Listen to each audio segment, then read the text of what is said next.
ভাই আপনি কি সিগারেট খান? আরে না ভাই, আমি এলাম গাজর খান। আরে না ভাই, আপনি কি সিগারেট খান? আরে ভাই আপনারা তো কইতাছে আমি সিগারেট খান না, আমি এলাম গাজর খান, গাজর খান। না না ভাই, আপনি কি ধূমপান করেন? ধূমপান? ও ভাই, এটা তো আমি প্রত্যেক দিনই ধূমপান করি। ধূমপান তো আমার একটা ফেভারিট জিনিস। ভাই আপনি প্রতিদিন কয়টা সিগারেট খান? প্রত্যেক দিন আমি 10 টাকার সিগারেট খাই।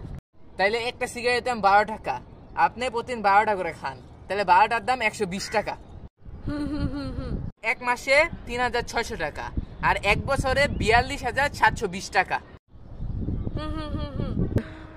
তাইলে আপনি কয় বছর ধরে সিগারেট খান? আমি তো খাই 10 বছর ধরে। তাইলে 10 বছরে 4,27,020 টাকা। তাইলে আপনি এই টাকাতে তো রয়্যাল এনফিল্ড বাইক কিনতে পারতেন। তাহলে তো ভাই আপনি তো মনে কোনো সিগারেট খান না। না, খাই না।